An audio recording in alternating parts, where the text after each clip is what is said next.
आपको अकारण बहुत थकावट महसूस होती है। आपने पूरी नींद ले ली अच्छे से, आप रात को सोए हैं, रेस्ट भी कर रहे हैं, लेकिन फिर भी आप थके थके महसूस। बहुत बार इन सब लक्षणों को भी लोग नहीं पहचानते या पकड़ नहीं पाते। पैरों में सुन्नपन आना शुरू हो जाता है, या जल्दी से उनको कम उम्र पे कैटरेक्ट होने लग जाता है। तो ऐसे लक्षणों पे भी आप समझ, अलग अलग डायबिटीज़ के प्रकार में अलग अलग कारण हैं। टाइप 2 जैसे मैंने बताया, तो होने को तो ये मल्टी फैक्टोरियल डिजीज़ है ना, इसमें मल्टीपल कॉजेज़ हो सकते हैं, लेकिन जो प्रमुख कारण है उनमें से मोटापा एक प्रमुख कारण। कई बार हम लोग देखते हैं जिम में लोग जाके और जिम ट्रेनर से मेडिसिन ले लेते हैं अपना वेट बढ़ाने के लिए या अपनी मसल्स बढ़ाने के लिए, तो कई तरीके के हार्मोन का भी वो मिस यूज करते हैं। इस तरीके की चीज़ों से भी बचना चाहिए। वर्ल्ड वाइड अगर देखें तो डायबिटीज़ अंधता के प्रमुख कारणों में से एक है। डायबिटीज़ वाले पेशेंट्स के नंबर्स भी बदलते रहते हैं। आंखों कारण पैरों में होने वाले घाव की वजह से घाव ठीक नहीं होना और पैर कटने की नौबत आ जाना, मतलब इम्पोर्टेंट। मोटापे में भी बॉडी मास इंडेक्स से हम लोग कैलकुलेट करते हैं कि इस BMI से ज़्यादा अगर है किसी का बॉडी मास इंडेक्स, तब हम लोग उसको मोटापे में जोड़ते हैं। या फिर हम लोग कमर की साइज़ से भी बात करते हैं। तो जैसे हमारे देश के लिए जो पैरामीटर्स हैं वो है कि अगर 90 सेंटीमीटर से ज़्यादा कमर का माप पुरुषों से कम 45 मिनट्स पर डे या प्रेफरेबली 1 घंटे से ज़्यादा अगर आप वॉक कर सकते हैं तो वॉक करिए, जिम कर सकते हैं, स्विमिंग कर सकते हैं, साइकिलिंग, रनिंग, जॉगिंग, जो भी आप कर सकते हैं। नमस्कार। WHO के अनुसार 2021 में 16 लाख लोगों की मृत्यु का सीधा कारण डायबिटीज था। इसके अलावा किडनी की बीमारी की वजह से होने वाली 5,30,000 डेथ्स की वजह और 11% कार्डियोवैस्कुलर डेथ्स की वजह डायबिटीज था। 2022 में दुनिया में 82.8 करोड़ लोगों को डायबिटीज था और इनमें से करीब 26% यानी 21.2 करोड़ भारतीय थे। ये स्टडी पब्लिश हुई है द लैंसेट में। इसी अध्ययन में एक और बात बताई गई है कि 2022 में पूरी दुनिया में अनट्रीटेड डायबिटीज के जो 44.5 करोड़ एडल्ट्स थे, उनमें से 1/3 यानी 13.3 करोड़ भारतीय थे। ICMR इंडिया डायबिटीज स्टडी के अनुसार भारत में 10.1 करोड़ लोगों को डायबिटीज है और 13.6 करोड़ प्री डायबिटिक हैं। आंकड़े कुछ भी हों, लेकिन आज Bharat diabetes capital of the world कहा जाने लगा है। ऐसे में बहुत ज़्यादा ज़रूरी हो जाता है डायबिटीज़ के सिम्टम्स को समझना और इसके ट्रीटमेंट के साथ साथ प्रिवेंशन पर बात करना। डायबिटीज से जुड़े सभी पहलुओं के बारे में विस्तार से बताने के लिए यूडेमोनिया क्वेस्ट में हमारे साथ हैं डॉक्टर बलराम शर्मा। आप SMS हॉस्पिटल जयपुर में सीनियर कंसल्टेंट एंडोक्रिनोलॉजिस्ट और प्रोफेसर हैं। नमस्कार सर, यूडेमोनिया क्वेस्ट में आपका बहुत बहुत स्वागत है। नमस्कार सर, जैसा कि हमने शुरू में बात की कि आजकल डायबिटीज़ बहुत बढ़ रहा है, तो सबसे पहले हम यही जानना चाहेंगे कि डायबिटीज़ क्या है? डायबिटीज़ है क्या चीज़? आपने जैसे सवाल किया, हर आदमी को डायबिटीज़ के बारे में पता है। शुगर की बीमारी है, बहुत सारे हिंदी में मधुमेह बोलते हैं, कोई शर्करा की बीमारी बोलता है। डायबिटीज़ एक ऐसी मेटाबॉलिक कंडीशन है जो हमारे शरीर में क्या होता है कि हर एक सिस्टम को मैनेज करने के लिए नेचर ने इस तरीके से बनाया है कि कोई चीज़ बहुत ऊपर नहीं जाए, कोई चीज़ बहुत नीचे नहीं जाए, उसको बैलेंस करने के लिए उन्होंने एक पूरा सिस्टम रखा है। तो इस तरीके के कई हार्मोन के सिस्टम भी हैं। जैसे मैं एक हार्मोन का डॉक्टर हूँ, हार्मोन स्पेशलिस्ट हूँ, जिसको हम लोग एंडोक्राइनोलॉजी बोलते हैं। तो डायबिटीज़ में ये होता है कि हमारे शरीर में जैसे जो भी हम खाते पीते हैं, उसकी जो एनर्जी एब्जॉर्ब होती है वो बेसिकली ग्लूकोज के रूप में हो रही है। तो ग्लूकोज का जो लेवल है, ग्लूकोज हमारे शरीर में पूरे ब्लड के रास्ते घूमता रहता है, हर कोशिका तक जाता है। तो हर कोशिका की जो कैलोरी की जो एक्सचेंज यूनिट है वो ग्लूकोज ही है, उसी के रास्ते वो कैलोरीज लेता है। तो ग्लूकोज की एंट्री के लिए इंसुलिन नाम का एक हार्मोन की जरूरत पड़ती है, जो हमारे शरीर में पेनक्रियाज नाम के एक अंग होता है, उससे निकलता रहता है, ग्रंथि होती है। अगर इंसुलिन की मात्रा जितनी हमारी ज़रूरत है उससे कम रह जाए या बिल्कुल इंसुलिन निकलना ही बंद हो जाए, तो हमारे शरीर में जो ग्लूकोज का लेवल है वो बहुत ज़्यादा हो जाता है। मतलब आपके शक्कर सामान्य भाषा में हम लोग बोलते हैं, लेकिन रियल में वो ग्लूकोज होता है। तो ग्लूकोज का लेवल ब्लड में तो खूब सारा है, लेकिन वो आपकी जो कोशिकाएं हैं, आपके शरीर के जो अंग हैं, उनके अंदर एंटर नहीं कर पा रहा। तो वो केवल ब्लड में घूम रहा है और उसकी वजह से वो कई तरीके की बीमारियों, कई तरीके की समस्याओं को जन्म देता है। उसको हम कहते हैं ना शुगर बढ़ गया, या तो वो एक्चुअल में हमारा अनकंट्रोल्ड ग्लूकोज लेवल है, जिसको हम लोग डायबिटीज़ बोलते हैं। सर, जैसा कि आपने बताया कि ग्लूकोज सेल्स में एंटर नहीं कर पाता, तो शायद इसको इंसुलिन रेजिस्टेंस कहते हैं। तो जैसे हम लोग बात कर रहे थे कि इंसुलिन नाम का एक हार्मोन होता है जो इस चीज़ के लिए जिम्मेदार होता है। इंसुलिन का ही काम है कि शरीर में एंट्री कराए, मतलब जो कोशिकाएं उनके रास्ते में ग्लूकोज जाए, तो उसकी मात्रा को नियंत्रित रखता है, ना वो बहुत ऊपर उसके लेवल को कभी नहीं जाने देता। तो इंसुलिन सबसे प्रमुख हार्मोन है जो ग्लूकोज के लेवल को डिसाइड करता है, कंट्रोल करता है। लेकिन अगर किसी कारणवश इंसुलिन बनना बंद हो गया पूरी तरीके से, या फिर इंसुलिन जितनी हमको आवश्यकता उतना नहीं बन रहा, तो उसको या तो हम लोग रिलेटिव इंसुलिन डेफिशिएंसी कहते हैं, या एब्सोल्यूट डेफिशिएंसी कहते हैं, या आपने जैसे बताया रेसिस्टेंस, कि इंसुलिन तो बन रहा है लेकिन शरीर की कोशिकाएं जहाँ पर इंसुलिन काम करता था वो जगह पे उतना काम नहीं कर पा रहा, मतलब वो जितना मैसेज कम्युनिकेट करना चाहता था उतना मैसेज कम्युनिकेट नहीं हो रहा, तो जो रिसेप्टर लेवल है उस पर ब्लॉकेट आ गया, मतलब रेसिस्टेंस आ गया, तो वो भी एक कंडीशन है जिसमें डायबिटीज़ हो सकती है। सर, हम डायबिटीज़ के टाइप्स के बारे में थोड़ा विस्तार से बताइए प्लीज़। डायबिटीज़ के प्रकार क्या क्या हैं, कितने तरीके की डायबिटीज़ है? तो डायबिटीज़ के कई तरीके के क्लासिफिकेशंस हैं जिनमें अलग अलग तरीके के उनको बताया गया है, लेकिन प्रमुख तौर पे हम लोग डायबिटीज़ को 4 प्रकार की डायबिटीज़ में बांटते हैं। टाइप 1 डायबिटीज़, टाइप 2 डायबिटीज़, एक सेकेंडरी डायबिटीज़ होती है जो किसी और कारण की वजह से या किसी मेडिसिन की वजह से या बीमारी की वजह से होती है, और एक होती है गर्भावस्था के दौरान होने वाली डायबिटीज़। तो इनको प्रमुख 4 प्रकार में हम लोग डायबिटीज़ को बांट सकते हैं। अब हम बात करते हैं कि भाई डायबिटीज़ के ये जो प्रकार हैं ये क्या क्या हैं एक्चुअल में, इनमें क्या डिफरेंस है, या अगर डायबिटीज़ हम लोग एक कॉमन समझ लेते हैं डायबिटीज़ हो गया, लेकिन डायबिटीज़ के प्रकारों का क्या इंपॉर्टेंस है। तो जैसे कि हमने बात करी टाइप 1 और टाइप 2, ये सबसे प्रमुख प्रकार की डायबिटीज़ में से आती है जो नंबर्स में सबसे ज़्यादा हैं। अब मैं अगर बात करूं तो जितने भी डायबिटीज़ के टोटल पेशेंट्स हैं, जैसे हमारे देश में करीबन 10 करोड़ से भी ज़्यादा लोग हैं जिनको डायबिटीज़ है, तो उनमें से करीबन 80 से 90% टाइप 2 के पेशेंट्स हैं। Type 2 diabetes. अब टाइप 2 डायबिटीज़ क्या होती है? टाइप 2 डायबिटीज़ वह डायबिटीज़ का प्रकार है जो लाइफ स्टाइल से जुड़ा हुआ एक प्रमुख बीमारी है। लाइफ स्टाइल का मतलब अगर हम लोगों ने अनियंत्रित हमारा खान पीन है, अगर हमने अपना वजन बहुत ज़्यादा बढ़ा लिया है, मोटापे के आप शिकार हो गए हैं, हालांकि ये मल्टीफैक्टोरियल है, इसमें और भी कई कारण हो सकते हैं, या जैसे भी हम इंसुलिन रेसिस्टेंस की बात कर रहे थे कि इंसुलिन आपका सीक्रेट तो हो रहा है लेकिन जितना आपको आवश्यकता है उतना नहीं सीक्रेट हो पा रहा, या इंसुलिन रेसिस्टेंस हो गया, जितना उसको काम करना चाहिए उतना काम नहीं कर पा रहा। ये टाइप 2 के प्रमुख कारणों में से एक है। तो इंसुलिन है लेकिन कम है, या जितना इंसुलिन को काम करना है वो कर नहीं पा रहा, तो उसकी वजह से शुगर का लेवल या ग्लूकोज का लेवल बढ़ने लग जाता है, जिसको हम लोग टाइप 2 डायबिटीज़ कहते हैं। टाइप 1 डायबिटीज़ वह प्रकार की डायबिटीज़ है जो सामान्य तौर पे बच्चों में देखने को मिलती है, या कम एज पे, मतलब 1 साल के बाद में किसी भी उम्र पे वो बीमारी आ सकती है, वो अचानक से आती है। उसका मोटापे से कोई संबंध नहीं है, वो मोटा होना जरूरी नहीं है, उसके लिए लाइफ स्टाइल ख़राब होनी भी ज़रूरी नहीं है। ये ज़्यादातर बार एक ऑटो इम्यून डिजीज़ है। ऑटो इम्यून का मतलब हमारे शरीर का जो रोग प्रतिरोधक क्षमता है या इम्यूनिटी है, वो हमारा जो भी हम इंसुलिन बनाने की बात कर रहे थे पैनक्रियाज में, तो पैनक्रियाज में इंसुलिन बनाने की जो कोशिकाएं होती हैं, बीटा सेल्स बोलते हैं उनको हम लोग, उन पे जाके हमारी जो इम्यून प्रतिरोधक हमारी इम्यूनिटी है या जो हमारी रोग प्रतिरोधक क्षमता है वो उन पे अटैक कर देती है और बीटा सेल्स को पूरी तरीके से खत्म कर देती है, डैमेज कर देती है। तो शरीर में इंसुलिन बनना 0 हो जाता है। अभी तक हम बात कर रहे थे कम इंसुलिन बनने की, जो टाइप 2 के लिए बात कर रहे थे, या इंसुलिन रेसिस्टेंस की, यहाँ पर इंसुलिन बनना 0 हो गया। तो वो वाले जो लोग हैं, लेकिन सौभाग्य की बात यह है कि ये वाला नंबर्स काफ़ी कम है, मतलब टोटल जितने भी डायबिटिक हैं उनमें से 5 से 10% ही ऐसे हैं जो टाइप 1 के शिकार हैं या उनकी वजह से ग्रसित हैं। इसमें दिक्कत यह है कि इस तरीके के जो मरीज हैं टाइप 1 वाले, उनको हमेशा और हमेशा, मतलब अपनी जीवन पर्यंत इंसुलिन पर ही रहना पड़ता है, जबकि टाइप 2 का इलाज हम और भी कई तरीके से कर सकते हैं। अब तीसरी बीमारी है जिसको हम लोग गर्भावस्था के दौरान डायबिटीज़ की बात करते हैं। तो एक ऐसी महिला जो पहले नॉन डायबिटिक थी, उसको कोई प्रॉब्लम नहीं थी, लेकिन जैसे ही उसने प्रेगनेंसी हुआ उसके कुछ समय बाद उसको डायबिटीज़ होने लगी, उसको डायबिटीज़ पता लगी। ये एक गंभीर स्थिति है क्योंकि ना केवल वो माँ के लिए कई तरीके की समस्याओं को पैदा कर सकता है, बल्कि जो गर्भस्थ शिशु है उसके लिए भी वो कई तरीके की समस्याएं पैदा कर सकता है। इसमें अच्छी चीज़ क्या होती है कि आपकी डायबिटीज़ जैसी प्रेगनेंसी पूरी हो जाती है, डायबिटीज़ भी गायब हो जाती है, लेकिन दोबारा प्रेगनेंसी होती है फिर डायबिटीज़ आ जाती है।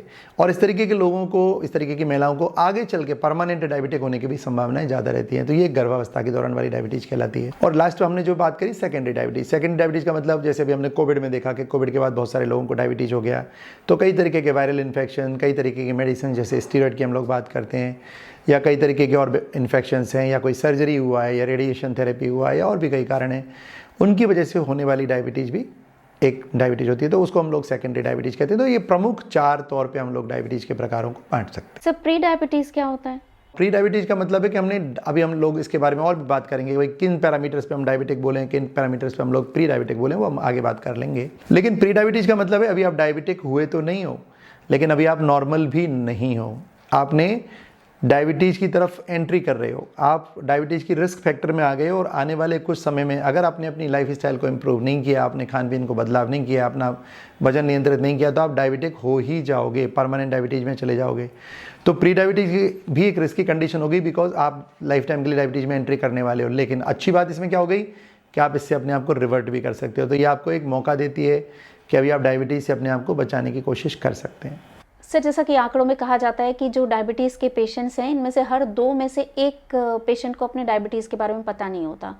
तो क्या डायबिटीज़ के सिम्टम्स इतने सटल होते हैं या फिर लोग ये जानते हैं लेकिन उसके बावजूद वो उसको इग्नोर कर देते हैं? मेरे ख्याल से इसमें दोनों ही तरीके की समस्याएं हैं हमारे देश में। बहुत सारे लोग हैं जिनको डायबिटीज़ के बारे में पता नहीं होता, लेकिन लक्षण अगर या तो उनको पता नहीं है और या उन्होंने अपने आप को मान लिया कि भाई ये जो मेरे साथ प्रॉब्लम हो रही है शायद मेरे साथ ऐसा ही है, मैं पानी ज़्यादा ही पीता हूँ शायद। तो हम अभी लक्षणों की बात कर लेते हैं कि कौन से लक्षण है जब आपको समझ में आना चाहिए कि आपको डायबिटीज़ है। तो सबसे प्रमुख लक्षण है, हम लोग इसको कहते हैं कि पॉलीयूरिया, पॉलीडिप्सिया, पॉलीफेजिया। मतलब आपको बहुत ज़्यादा प्यास लगती है, आपको बार बार पानी पीने का मन करता है, पानी ज़्यादा पिएंगे बार बार पेशाब करने भी जाएंगे, और इसके अलावा आपको भूख भी अच्छी लगेगी, आप बार बार खाना खाओगे। लेकिन इम्पॉर्टेंट ये है कि आप ज़्यादा खा रहे हो, उसके बावजूद भी आपका वजन घट रहा है। आप कोई बहुत प्रयास नहीं कर रहे हो, अभी आपने एक्सरसाइज भी शुरू नहीं करी है, आपने वजन कम करने के लिए कोई प्रयास नहीं करे, लेकिन फिर भी आप वेट लूज़ कर रहे हो बिना कारण के या कारण। तो डायबिटीज़ उनमें से एक प्रमुख कारणों में से एक है। लेकिन बहुत बार इस तरीके के लक्षण धीरे धीरे करके आदमी उसको अभ्यस्त हो जाता है, मानता है नहीं मेरे को इस तरीके से प्यास लगती है, मैं ज़्यादा पानी पीने वाला हूँ टाइप। कभी उनको ऐसा भी लगता है कि भाई आपको अकारण बहुत थकावट महसूस होती है, आपने पूरी नींद ले ली अच्छे से, आप रात को सोए हैं, रेस्ट भी कर रहे हैं, लेकिन फिर भी आप थके थके महसूस कर रहे हैं, सुबह उठे तब भी आप थकावट महसूस कर रहे हो। कारण और भी हो सकते हैं, लेकिन डायबिटीज़ उनमें से एक प्रमुख कारणों में से एक है। आपको बार बार अगर शरीर में इन्फेक्शन हो रहे हैं, पर्टिकुलरली जननांगों के इन्फेक्शन हो रहे हैं, पेशाब में इन्फेक्शन हो रहा है, या कोई घाव हो जाता है भरता नहीं है, या फंगल इन्फेक्शंस हो रहे हैं, या यूरिन के इन्फेक्शंस बार बार हो रहे हैं, तो ये भी डायबिटीज़ का एक प्रमुख लक्षण है। अगर आपकी आँखों का चश्मा आप पहनते हैं तो उसमें अगर आपका नंबर बार बार बदल जाता है, या आपको लगता है कि मेरी जो नज़र है वो जल्दी से ही चेंज हो रही है या कमज़ोर हो रही है, या मेरी आंखों का चश्मा मेरे को बार बार बदलवाना पड़ रहा है, ये भी डायबिटीज़ का लक्षण हो सकता है। बहुत बार इन सब लक्षणों को भी लोग नहीं पहचानते या पकड़ नहीं पाते, और उनके पैरों में सुन्नपन आना शुरू हो जाता है, या जल्दी से उनको कम उम्र पे कैटरैक्ट होने लग जाता है। तो ऐसे लक्षणों पे भी आप समझ सकते हैं। छोटे बच्चों की अगर हम बात करें तो बिना कारण उनका वजन अगर घट रहा है या उनकी ग्रोथ प्रॉपर नहीं हो रही है वो जितनी उनको उम्र के हिसाब से हो, तो डायबिटीज़ उनमें से एक कारण हो सकता है। तो इस तरीके के कई सारे प्रेजेंटेशन डायबिटीज़ हो सकते हैं। ये मल्टीपल इसकी प्रेजेंटेशंस हो सकते हैं, मल्टीपल रीजन्स हो सकते हैं। इनमें से कोई भी लक्षण हो अगर हमारे दोस्तों को किसी को, तो हम लोग बताएं उनको, तो हम एक सिंपल जो जांचें होती हैं उन पे हम जा सकते हैं और उनसे अपनी डायबिटीज़ के स्तर के बारे में हम जानकारी ले सकते हैं। सर, जिन लोगों को डायबिटीज़ हो रहा है उनमें जो आपने वैसे शुरू में कुछ कारण बताए थे, पर उनके अलावा क्या कोई और वजह हैं जो कि इसके लिए जिम्मेदार होती हैं? अभी जब हमने प्रकारों के बारे में बात करी थी तो थोड़ा थोड़ा उसके कारणों के बारे में भी मैंने कोशिश किया था कि उन पे भी हम लोग उनका जिक्र करें। तो जैसे हमने बात करी कि ये अलग अलग डायबिटीज़ के प्रकार में अलग अलग कारण हैं। टाइप 2 जैसे मैंने बताया, तो होने को तो ये मल्टी फैक्टोरियल डिजीज़ है ना, इसमें मल्टीपल कॉजेज़ हो सकते हैं, लेकिन जो प्रमुख कारण है उनमें से मोटापा एक प्रमुख कारण है। हमारे देश में दुर्भाग्य से भी मोटापा बहुत बढ़ रहा है। कोविड के बाद में बच्चों में भी मोटापा बहुत तेज़ी से बढ़ रहा है। लोग गैजेट फ्रेंडली हो गए हैं, उनके पास सोशल मीडिया के लिए टाइम है, मोबाइल इंटरनेट के लिए टाइम है, लेकिन घूमने के लिए किसी के पास टाइम नहीं है, एक्सरसाइज के लिए किसी के पास टाइम नहीं है। इस वजह से भी डायबिटीज़ बढ़ रही है। Fast food culture, junk food culture, ये कार्बोनेटेड ड्रिंक्स हमारे देश में बहुत सारे बढ़ गए हैं। ये भी मोटापे को और डायबिटीज़ को दोनों को ये मदद कर रहे हैं। तनाव एक बहुत बड़ा फैक्टर है आज के ज़माने में, जिसकी वजह से आप लोगों को, हर आदमी जल्दीबाजी में, हर आदमी तनावग्रस्त है, हर आदमी की नींद प्रॉपर नहीं है। ये भी डायबिटीज़ के प्रमुख कारणों में से एक है। अभी रिसेंट कुछ डेटा आया है जिसमें वायु प्रदूषण को भी डायबिटीज़ के लिए जिम्मेदार माना गया है। अभी हम देख रहे हैं कितना पॉल्यूशन है हमारे देश में, हम लोग रोज़ AQI की बात करते हैं, तो अगर आप प्रदूषित एरिया में रहते हैं तब भी आपको डायबिटीज़ होने की संभावना काफ़ी ज़्यादा है। तो ये उस प्रमुख बीमारी के बारे में बात करें हम लोग जिसको टाइप 2 डायबिटीज़ बोलते हैं। लेकिन टाइप 1 डायबिटीज़ जैसे हम बात कर रहे थे, ऑटो इम्यूनिटी है। तो ऑटो इम्यूनिटी आप अपनी पैदाइश के साथ ही लेके आते हैं, आपके जन्म के साथ ही, आपके कई पेरेंटल फैक्टर्स की वजह से होता है, उसको आप मॉडिफाई नहीं कर सकते। मतलब टाइप 1 डायबिटीज़ को हम लोग चाहें कि हम लोग उसको अपनी एक्टिविटी से रोक सकते हैं या उसको हम लोग खान पीन में बदलाव ला के उसको ख़त्म कर सकते हैं, ऐसा नहीं है। तो टाइप 1 डायबिटीज़ को अभी तक हमारे पास जो भी एविडेंसेस हैं रोका नहीं जा सकता। हालांकि कुछ प्रयास हुए हैं जिनमें कुछ नई मेडिसिन उन्होंने ट्राई करी हैं, तो उनको शायद डिले करने का उन्होंने 1-2 साल तक का प्रयास हुआ है। लेकिन ज़्यादातर बार हम लोग टाइप 1 को डिले करने का या मॉडिफाई करने का चांस नहीं है। लेकिन हाँ, टाइप 2 डायबिटीज़ को मॉडिफाई किया जा सकता है। प्रेगनेंसी में भी जैसे अभी हम बात कर रहे थे, तो मोटापा अगर किसी को है तो उसको भी चांसेस प्रेगनेंसी के दौरान, जिसको हम जेस्टेशनल डायबिटीज़ मेलाइटस कहते हैं, उसकी संभावनाएं भी ज़्यादा होती हैं। और सेकेंडरी हम लोग बात करें कि कोई मेडिसिन या दवाइयाँ लेने अपनी मर्जी से लेने की कोशिश नहीं करें। कई बार हम लोग देखते हैं जिम में लोग जाके और जिम ट्रेनर से मेडिसिन ले लेते हैं अपना वेट बढ़ाने के लिए या अपनी मसल्स बढ़ाने के लिए, तो कई तरीके के हार्मोन का भी वो मिस यूज करते हैं। इस तरीके की चीज़ों से भी बचना चाहिए। तो ये सारे कारण हैं जो डायबिटीज़ के लिए जिम्मेदार हो सकते हैं। सर, अभी आपने एयर पॉल्यूशन की बात की तो मुझे एक बात ध्यान आ रही है। अभी WHO की एक स्टडी में कहा गया था कि जो लोग स्मोकिंग करते हैं उनमें टाइप 2 डायबिटीज़ का खतरा 30% तक बढ़ जाता है। तो इस तरीके के कई एविडेंस अवेलेबल हैं जिसमें कई तरीके के पॉल्यूशंस को, जिसमें मैं अभी बात करूंगा क्योंकि स्मोकिंग एक ऐसी चीज़ है कि जो कुछ लोग कर रहे हैं, लेकिन जो एयर पॉल्यूशन है वो पूरे देश को प्रभावित कर रहा है या पूरी सोसाइटी को या पूरे रोड पे। अब उसमें भी हम लोग बात करें कि जो रोड के किनारे जैसे जिनके शॉप्स हैं या रोड के किनारे इनके घर हैं और वहाँ पर बहुत ट्रैफिक का दबाव है, उनमें संभावनाएं ज़्यादा रहेंगी। अगर वहाँ से आप आधा किलोमीटर की दूरी पे हैं या 1 किलोमीटर की दूरी पे, तो हो सकता है कि आपको उतना एक्सपोजर नहीं है। लेकिन अगर पूरे शहर का ही वातावरण प्रदूषित है तो हमारा कहने का उद्देश्य यह है कि ये ऐसी चीज़ें भी सामने आ रही हैं कि जिनके बारे में पहले ज्ञान नहीं था, पहले पता नहीं था। तो इनमें लेकिन आपको हमारा इंडिपेंडेंट तो यही भाई कि इस तरीके की चीज़ों से दूर रखने की कोशिश करी जाए, लेकिन यहाँ पे हमारी लॉ मेकिंग एजेंसीज या गवर्नमेंट ऑर्गेनाइजेशंस का भी रोल आएगा कि हम इस तरीके की चीज़ों को भी कम कर पाएँ, प्रदूषण को। सर, इसके अलावा हम अपने लेवल पे तो ये कर सकते हैं कि हम ज़्यादा से ज़्यादा पेड़ लगाएं। निश्चित तौर पे ये हम लोग सभी प्रयास करते ही हैं, लेकिन एक्चुअल में रिजल्ट कितना है, ज़मीन पे कितना काम हो रहा है, वो ज़्यादा महत्वपूर्ण होगा। सर, अगर हम सब अपनी ड्यूटी को समझें तो धीरे धीरे करके चीज़ें बदल सकती हैं। अगर हर घर के आगे भी हम 1-2 पेड़ भी लगाना शुरू करेंगे तो पूरे शहर में लाखों की तादाद में पेड़ हो जाएंगे। रही बात अगर गवर्नमेंट पॉलिसी की, तो अगर जैसे मान लीजिए इंडस्ट्रीज़ हैं वो अपने पॉल्यूटेंट्स को मिनिमाइज करके अगर रखती हैं तो मुझे लगता है चीज़ें बदल सकती हैं। तो निश्चित तौर पे सुधार की गुंजाइश है। सर, पिछले दिनों में एक न्यूज़ पब्लिश हुई थी कि 30 साल से ज़्यादा उम्र के 44 करोड़ लोगों को मेटाबॉलिक सिंड्रोम है। तो सर, ये मेटाबॉलिक सिंड्रोम क्या होता है? तो जैसे आपने पूछा मेटाबॉलिक सिंड्रोम एक ऐसी परिस्थिति है जिसमें कई सारी चीज़ों को हम लोग शामिल करते हैं और उसको हम लोग एक कंबाइंड सिंड्रोम फॉर्म में बोल देते हैं। तो जैसे कोई आदमी अगर मोटा है ना, तो मोटापे में भी बॉडी मास इंडेक्स से हम लोग कैलकुलेट करते हैं कि इस BMI से ज़्यादा अगर है किसी का बॉडी मास इंडेक्स, तब हम लोग उसको मोटापे में जोड़ते हैं। या फिर हम लोग कमर की साइज़ से भी बात करते हैं। तो जैसे हमारे देश के लिए जो पैरामीटर्स हैं वो है कि अगर 90 सेंटीमीटर से ज़्यादा कमर का माप पुरुषों का है और 80 सेंटीमीटर से ज़्यादा कमर का माप महिलाओं का है, तो वो मोटापे के शिकार हैं। अंतर्राष्ट्रीय स्तर पे ये महिलाओं के लिए 90 और पुरुषों के लिए 102 सेंटीमीटर है। तो ये हो गया। दूसरा, अगर किसी को साथ में हाइपरटेंशन है, ब्लड प्रेशर है, तो ब्लड प्रेशर की भी अलग अलग साल के अलग अलग हम लोग क्राइटेरिया देखते रहते हैं। JNC 7 एक है। तो अगर एस्टाब्लिश्ड ब्लड प्रेशर है, मतलब हाइपरटेंशन है, तो दूसरा डिसलिपिडीमिया, अगर किसी को जो कोलेस्ट्रॉल लेवल है उसमें भी कई तरीके की चीज़ें हैं, तो उसमें अगर कोलेस्ट्रॉल के कुछ प्रकार हैं वो अगर गड़बड़ हैं तो HDL और ट्राइग्लिसराइड हम लोग उसमें शामिल करते हैं, तो वो मेटाबॉलिक सिंड्रोम। तो अगर ये तीनों चीज़ें एक साथ अगर मिलती हैं तो उसको मेटाबॉलिक सिंड्रोम कहा जाता है। अल्टीमेटली हम लोग मोटे तौर पे ये कह सकते हैं कि इसको सिंड्रोम X भी हम लोग बोलते हैं, मेटाबॉलिक सिंड्रोम भी बोलते हैं, कि अगर ये वाला सिंड्रोम है तो अल्टीमेटली आप मोटे हैं, आप ब्लड प्रेशर भी के भी शिकार हो गए हैं और आपका कोलेस्ट्रॉल लेवल भी गड़बड़ाया हुआ है। ये सब बेसिकली लाइफ स्टाइल का ही प्रॉब्लम हो गया।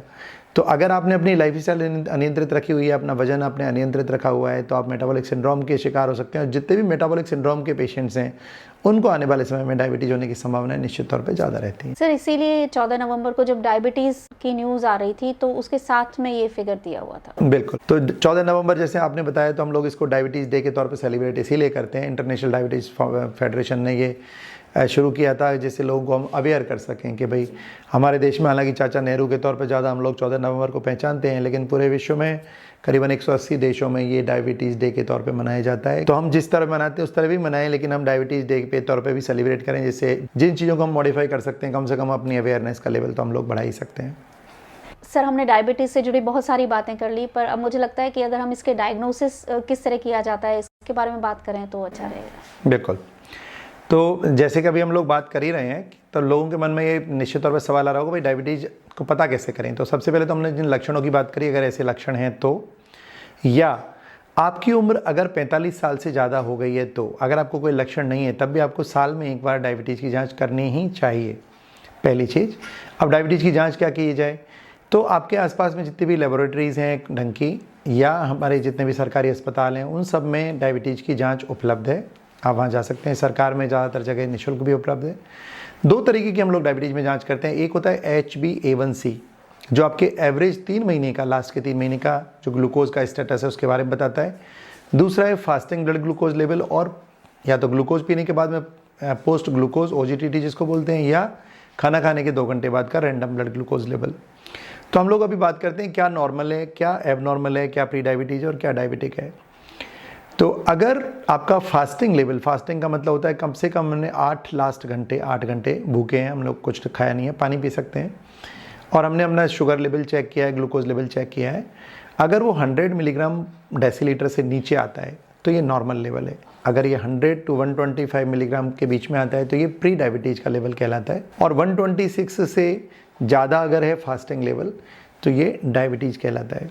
इसी तरह अगर हम लोग बात करें कि हम लोग 75 ग्राम एनहाइड्रस ग्लूकोज पीने के 2 घंटे बाद में जांच करते हैं, तो अगर वो वाला लेवल 200 के ऊपर आता है, या रैंडम आपने कभी भी कर लिया वो भी अगर 200 के ऊपर आता है तो आप डायबिटिक कहलाते हैं। और खाना खाने के बाद वाला 140 के नीचे आता है तो ये नॉर्मल लेवल कहलाता है।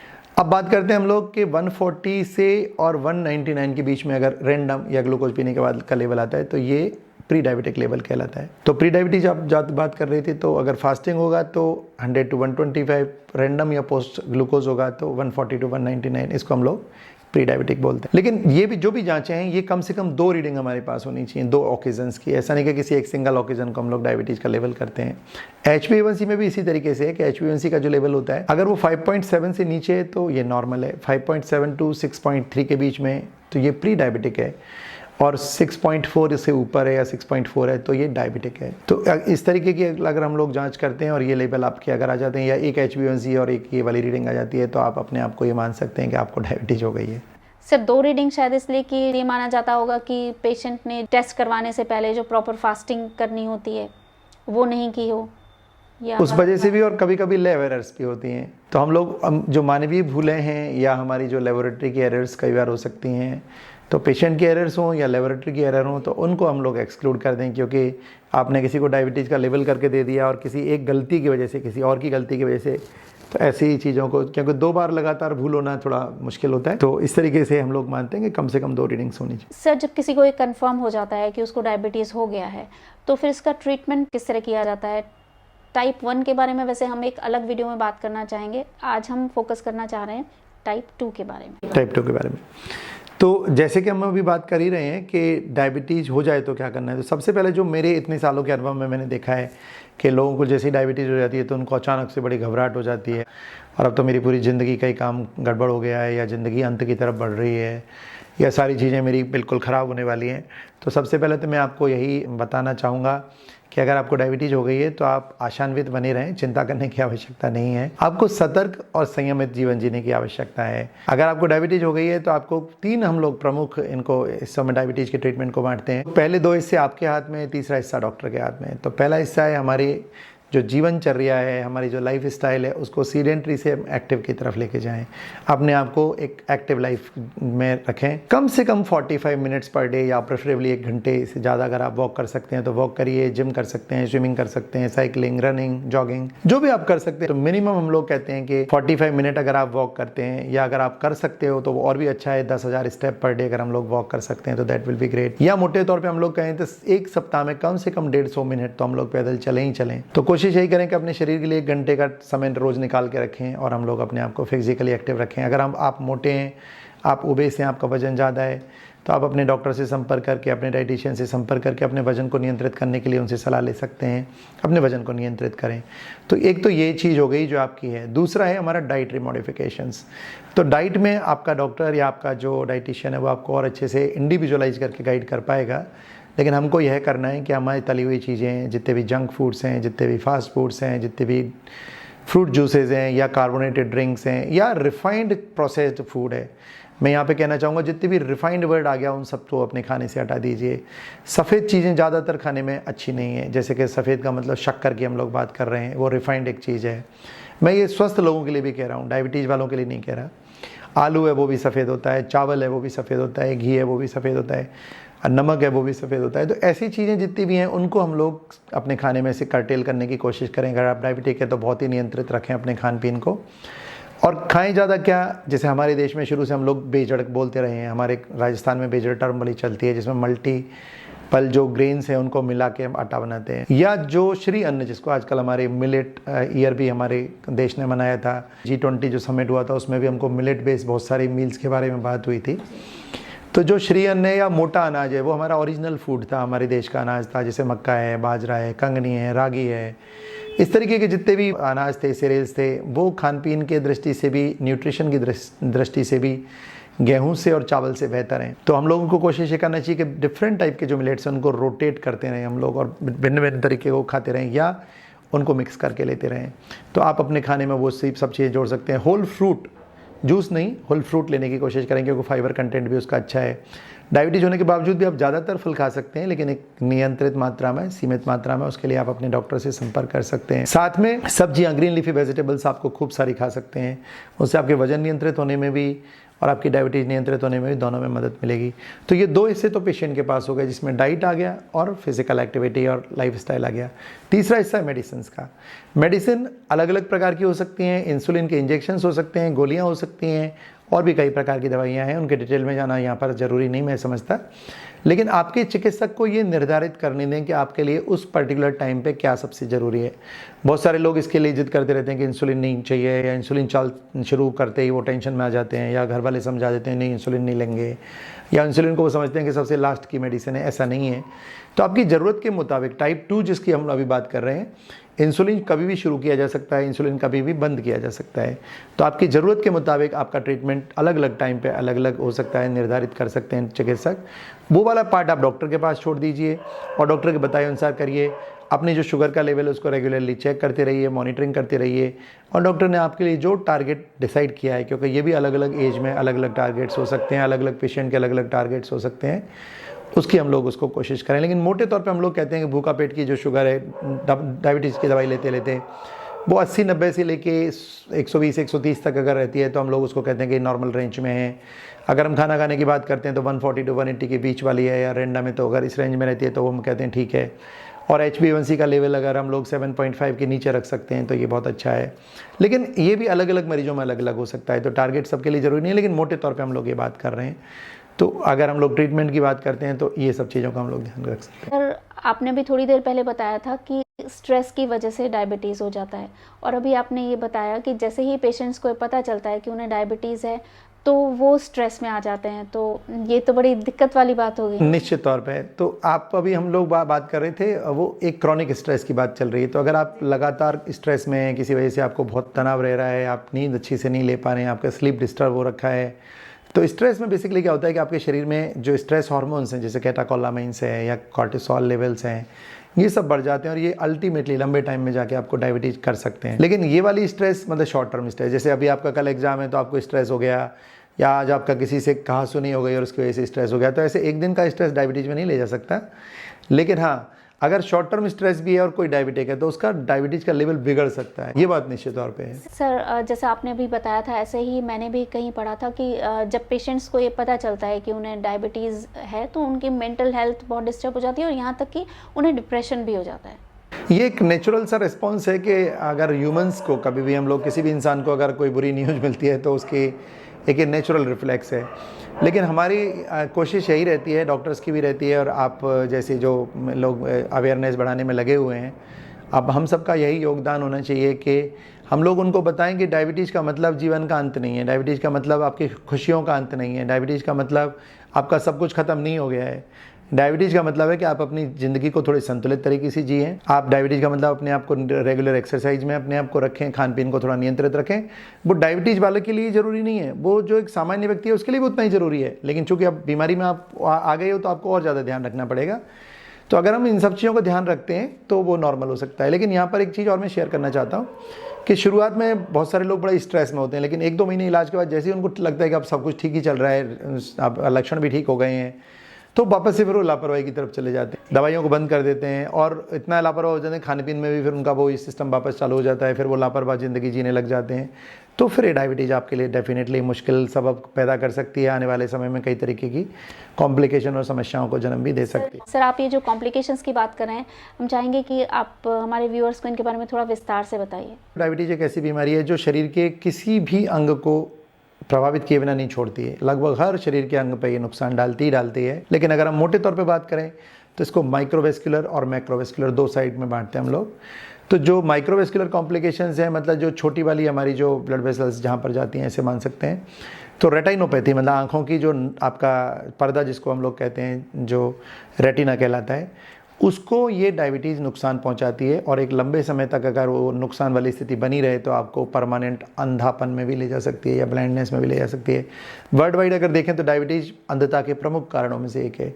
डायबिटीज़ वाले पेशेंट्स के नंबर्स भी बदलते रहते हैं आँखों के, उनको कैटरेक्ट होने की संभावना, ग्लूकोमा होने की संभावना या डायबिटीज़ की वजह से आंखों में होने वाले इन्फेक्शंस की संभावना भी कई गुना बढ़ जाती हैं। दूसरा है कि किडनी की प्रॉब्लम्स। तो डायबिटीज़ उन प्रमुख कारणों में से एक है वर्ल्ड वाइड जिसमें किडनी फेलियर हो जाता है या रीनल ट्रांसप्लांट की नौबत आ जाती है या डायलिसिस की नौबत आ जाती है, मतलब अल्टीमेटली किडनी फेलियर की तरफ भी ले जा सकती है। एक तीसरा प्रमुख कारण है पैरों में होने वाले घाव की वजह से घाव ठीक नहीं होना और पैर कटने की नौबत आ जाना, मतलब एम्पुटेशन। तो रोड एक्सीडेंट के बाद में या ट्रॉमा के बाद में जो सबसे बड़ा कारण है पैर काटने का वो डायबिटीज़ है वर्ल्ड वाइड। तो ये भी एक बड़ी प्रॉब्लम है। इसके अलावा आपको हार्ट अटैक की रिस्क बहुत ज़्यादा बढ़ा सकती है, आपको स्ट्रोक या पैरालिसिस की रिस्क बहुत ज़्यादा बढ़ा सकती है, शरीर में होने वाले इन्फेक्शंस की संख्या बहुत ज़्यादा बढ़ा सकती है, ओवरऑल आपकी जनरल जो इम्यूनिटी है उसको बहुत कम कर सकती है। और दूसरे कोई भी इन्फेक्शंस हैं, चाहे वो टीबी का इन्फेक्शन हो या फंगल इन्फेक्शन हो या कोई और बैक्टीरियल इन्फेक्शंस हो, क्योंकि आपका immunity as a whole down हो जाता है तो आपको दूसरे इन्फेक्शंस की वजह से भी परेशानियाँ होने की संभावना डायबिटीज़ बढ़ा देती है। सर, ये जो आपने अभी पैर काटने वाली बात बताई है शायद डायबिटिक फुट की वजह से होता है, तो अगर मान लीजिए कोई पेशेंट अपना ट्रीटमेंट ले रहा है ठीक से, उसके बाद भी ऐसा हो सकता है या फिर उसने थोड़ी बहुत लापरवाही की हो ट्रीटमेंट में तो उस वजह से ऐसा होता है? इसमें दो कंडीशंस हैं, एक डायबिटिक न्यूरोपैथी और एक डायबिटिक पेरिफेरल आर्टरी डिजीज। तो इसका मतलब है कि न्यूरोपैथी का मतलब है कि जो हमारी तंत्रिका तंत्र है, जो हमको सेंसेशंस पता लगते हैं गर्म का, ठंडे का, चोट का, दर्द का, टच का, टेम्परेचर का, तो ये सारी सेंसेशंस को हर जगह पे लेके जाते हैं पैरों में भी। तो डायबिटीज़ की वजह से क्या होता है कि वो जो सेंसेशंस हैं वो वीक हो जाते हैं। तो बहुत बार आपको जो पता लगना चाहिए वो नहीं लगता, जैसे चोट लग गई पता नहीं लगा, जल गया पता नहीं लगा, कील कांटा घुस गया पता नहीं लगा, ये तो हो गया एब्सेंस, मतलब नेगेटिव हो गया। एक होता है पॉजिटिव साइंस या जो साइन है ही नहीं लेकिन वो आ रहा है, जैसे कि जल नहीं रहा पैर लेकिन जलने का सेंसेशन आ रहा है, दर्द नहीं है लेकिन दर्द का सेंसेशन आ रहा है। तो झुंझुनी होना, सुन्नपन होना, जलन होना, दर्द होना पैरों में चीटी चाट टाइप का चलना, ये हो गया न्यूरोपैथी के लक्षण। दूसरा होता है वेस्कुलर प्रॉब्लम्स, जैसे पेरिफेरल आर्टरी डिजीज़ हम लोग बात कर रहे थे। उसमें क्या है कि आपकी जो इतनी ब्लड सप्लाई पैरों में जानी चाहिए उतनी ब्लड सप्लाई ढंग से जा नहीं पा रही क्योंकि उसमें ब्लॉकेड आ गया। जैसे हार्ट में हम लोग कहते हैं कि स्टेंट डल गया, ब्लॉक आ गया, ऐसे पैरों की नाड़ियों में भी ब्लॉक आ जाते हैं। तो उसकी वजह से, तो अगर ये दोनों चीज़ें आ गई या कोई भी एक चीज़ अगर गंभीर स्थिति में आ गई तो आपको डायबिटीज़ की वजह से जो पैरों में घाव हो जाएगा और घाव को ठीक करना मुश्किल हो जाएगा। और अगर कोई लापरवाह है, डायबिटीज़ भी कंट्रोल नहीं है, पैरों का ध्यान भी नहीं रख रहा, पैर का अगर इन्फेक्शन हो गया उसका ट्रीटमेंट भी ढंग से नहीं ले पा रहा, तो ऐसी स्थिति में अल्टीमेटली गैंग्रीन की वजह से या इन्फेक्शन की वजह से पैर काटने की नौबत आ सकती है। सर, मैं रिकॉर्डिंग के लिए बात करने के लिए अभी आई थी जब परसों, तो मैंने देखा कि एक बुजुर्ग थे, शायद वो अपने बेटे के साथ आए थे, तो वो उनका बेटा उनको समझा रहे थे कि आपको ये जो दवा है ये इस तरीके से लेनी है, पहले दवा लेनी है और उसके कुछ देर बाद खाना खाना है। उनकी बात से ऐसा लग रहा था कि शायद वो बुजुर्ग अकेले रहते। तो जो ये एज होती है, इस एज में कई बार लोगों को मेमोरी प्रॉब्लम्स भी हो जाती है और बहुत बार ऐसा भी होता है कि वो अकेले भी होते हैं। तो ऐसे में अगर मान लीजिए वो दवा लेने के बाद में खाना खाना भूल जाते हैं तो फिर क्या कॉम्प्लिकेशन हो सकते हैं? तो ये वाली बात जो हम लोग कर रहे हैं ये कुछ दवाइयों पर लागू होती है। जैसे हम लोग कई तरीके की इंसुलिन्स हैं, कुछ तरीके की टैबलेट्स में भी हैं कि जो खाना खाने के ठीक पहले या 15-20 मिनट पहले लेनी होती है। लेकिन अभी ऐसी दवाइयाँ भी उपलब्ध हैं जो खाने के इंडिपेंडेंट भी हैं, मतलब खाने के बाद भी दे सकते हैं। तो ये डिपेंड करता है कि कौन सी मेडिसिन उसको पेशेंट को दी गई हैं। तो ऐसी स्थिति में जहाँ पर आप कह रहे हैं कि अगर कोई अकेला रहता है या जहाँ पर केयर का एक इशू है या अटेंशन का इशू है, हम लोग कोशिश ऐसी करते हैं कि जहाँ पर जो शुगर लो होने की जो रिस्क है इन दवाइयों से, उस तरीके की दवाइयों को हम कम प्रेफर करते हैं और जिनसे लो होने की रिस्क ज़्यादा नहीं है उन पे जाने की कोशिश ज़्यादा करते हैं। लेकिन ये डिपेंड करता है, केस टू केस भी वेरी करेगा। लेकिन ये हमको ध्यान रखना है कि अगर आपके डॉक्टर ने ऐसा बताया हुआ है तो आपको मेडिसिन लेने के या इंसुलिन लेने के बाद में खाना खाना भूलना नहीं है। अगर आप खाना खाना भूल जाते हैं, खाना देर से खाते हैं, जैसे आपको बताया 15-20 मिनट या आधा घंटा आपने 2 घंटे खाना नहीं खाया, बाजार चले गए और घूमने चले गए, तो आपकी जो दवाई तो काम करना शुरू कर देगी, शरीर में फिर ग्लूकोज का लेवल इतना ज़्यादा कम हो जाता है जिसको हम लोग लो कहते हैं, या लो शुगर हो गया या हाइपोग्लाइसीमिया। हाइपोग्लाइसीमिया कभी कभी गंभीर रूप में भी जा सकता है। तो गंभीर का मतलब है, हम लोग कहते हैं कि अगर 70 मिलीग्राम पर डेसीलीटर के नीचे अगर शुगर आ गया तो लो मतलब लो ग्लूकोज लेवल है, हाइपोग्लाइसीमिया है। लेकिन अगर ये 54 के नीचे आ जाए तो ये गंभीर किस्म का है। और अगर इस गंभीर को ठीक नहीं किया जाए, तुरंत इलाज नहीं किया जाए, तो मरीज की जान भी जा सकती है या वो एक कोमा की स्टेज में, वेजिटेटिव स्टेट में भी जा सकता है लंबे समय में अगर ऐसा रह जाए तो। अब बात है कि इनको बचें कैसे। तो बचने का तरीका यही है कि अगर टैबलेट बताइए तो आपको खाना खाना ही खाना है। अगर आपने टैबलेट भी ली, खाना भी खाया, लेकिन आपको अगर लक्षण आते हैं तो लक्षण क्या होते हैं? अगर आपको अचानक से घबराहट लगती है, पसीना बेचैनी लगती है, शरीर में कंपन आता है, आपको अचानक से थकावट बहुत महसूस होने लग जाती है, शरीर कांपने लगता है, पसीने पसीने हो जाते हैं, अचानक आपको बहुत वीकनेस लगती है, तो आप समझ सकते हैं कि शायद ये शुगर कम होने के लक्षण हैं। ऐसे में आप अपने पास में एक छोटा ग्लूकोमीटर हमेशा रखते ही हैं, उससे हम लोग शुगर चेक कर सकते हैं कि हमारा लेवल क्या है। अगर वो 100 के ऊपर है तो कोई टेंशन की बात नहीं है, कुछ और कारण है इसका मतलब। लेकिन अगर वो लेवल 70 के नीचे जा रहा है तो इसका मतलब शुगर कम हो रही है। उस टाइम पे आप अपने घर में जो भी मीठा आपके पास अवेलेबल है, आप शक्कर ले सकते हैं, या ग्लूकोज बहुत अच्छा है, शहद ले सकते हैं, कोई फ्रूट जूस अगर है तो वो ले सकते हैं। फिर वापस 15 मिनट में आप चेक करके देखें। तो हम लोग कहते हैं रूल ऑफ 15, मतलब 15 मिनट में वापस चेक करो। 15 ग्राम ग्लूकोज या 15 ग्राम शक्कर लेने के बाद में ठीक नहीं हुआ है तो वापस से हम लोग रिपीट कर सकते हैं जब तक कि हम ये ठीक नहीं हो जाए। लेकिन अगर मरीज होश में नहीं है, मान लो बेहोश हो गया है, बहुत बार ऐसा भी होता है, तो आप उसको मुंह से देने की कोशिश फिर नहीं करें। मुंह से लेने पे आपको एस्पिरेट हो सकता है बेहोशी में, तो और एक नई समस्या हो जाएगी। तो फिर बेटर है आपके आसपास में जो भी डॉक्टर है, हॉस्पिटल है, वहाँ जाएँ और अपने ग्लूकोज की बोतल लगवा लें, उससे वो शुगर लेवल फटाक से इम्प्रूव हो जाता है। तो अगर हम सर्टेन टाइम के अंदर ऐसा कर पाते हैं तो पेशेंट पूरी तरीके से रिकवर हो जाता है, लेकिन एक सर्टेन टाइम से लेट होने पे वो एक परमानेंट समस्या में जा सकता है पेशेंट। सर, आपने अभी ग्लूकोमीटर की बात की, तो मैं ये सोच रही हूँ कि जो शहर के लोग हैं वो तो इस तरीके का मेज़र कर लेते होंगे, पर क्या आपने देखा है जो गांव से जो पेशेंट्स आपके पास आते हैं वो इस तरीके का मेजरमेंट कर पाते हैं? मेरे ख्याल से दोनों जगह ही स्थितियाँ लगभग समान सी हैं। जो पेशेंट थोड़े कॉन्शियस हैं, जो थोड़े पेशेंट समझदार हैं या जिम्मेदार किस्म के हैं, वो गाँव में भी मॉनिटर कर रहे हैं, और जो लापरवाह हैं वो कहीं पर भी लापरवाह हो सकता है, वो शहर में भी हो सकता है। लेकिन निश्चित तौर पे अवेयरनेस का लेवल शहरों में थोड़ा सा ज़्यादा है, गाँव में अवेयरनेस का लेवल की और थोड़ा हमको सुधार की आवश्यकता है। लेकिन हम लोग हमारे पेशेंट्स में कोशिश करते हैं कि आप अपना रेगुलर शुगर लेवल चेक करते रहें, और आज की तारीख में बहुत ज़्यादा महंगा भी नहीं है ग्लूकोमीटर, तो अफोर्ड भी ज़्यादातर लोग कर सकते हैं। बहुत सारे ऐसे लोग हैं जो सच में अफोर्ड नहीं कर पाते, तो उनके लिए आसपास में आपके जो जितने भी सरकारी चिकित्सालय हैं उन सब में ये सुविधा निःशुल्क उपलब्ध है, तो आप वहाँ पर भी सलाह ले सकते हैं, अपनी मदद ले सकते हैं। सर, आपने बहुत ही विस्तार से डायबिटीज़ के बारे में जानकारी दी। मुझे लगता है हमारे व्यूअर्स के मन में कोई भी सवाल नहीं बचा होगा, उनकी सारी जिज्ञासाओं का समाधान हो गया होगा। लेकिन फिर भी अगर आप सम अप करके बताना चाहें, कोई मैसेज देना चाहें, तो सर आप क्या कहेंगे? मेरा आप सभी को यही संदेश है कि अगर आपको डायबिटीज़ हो गया है, या आप चाहते हैं कि आपको डायबिटीज़ नहीं हो, या आपके परिवारजनों में किसी को डायबिटीज़ नहीं हो, और अगर हो गया है तब भी, तो एक कॉमन मैसेज यही है कि अपने आप को संतुलित जीवन शैली में रखें। हम सबके पास में वही 24 घंटे मिलने वाले हैं, भगवान ने इसमें कोई भेदभाव नहीं किया है, लेकिन अपने शरीर के लिए कम से कम 1 घंटे का समय ज़रूर निकाल के रखें। आप जो खा पी रहे हैं, शरीर में जो भी अपने मुंह के अंदर डाल रहे हैं, हमको ये याद रखना है कि इतनी कैलोरीज की हमको आवश्यकता है क्या, इस कैलोरीज को हम खर्च करने की स्थिति में हैं क्या, हम खर्च कर पाएंगे क्या, या ये खान पीन हमारे शरीर के लिए स्वस्थ है क्या। केवल स्वाद पे नहीं जाना है, स्वस्थ भी देखना है, हेल्दी भी देखना है। तो अगर आपने अभी तक अपने आप को चेंज नहीं किया है तो आप शुरू कर दें।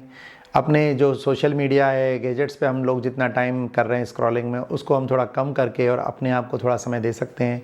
और डेली 1 घंटा अगर आप देते हैं, तो जैसे हम लोग इन्वेस्टमेंट की बात करते हैं, तो स्वास्थ्य में भी इन्वेस्टमेंट बहुत ज़रूरी है।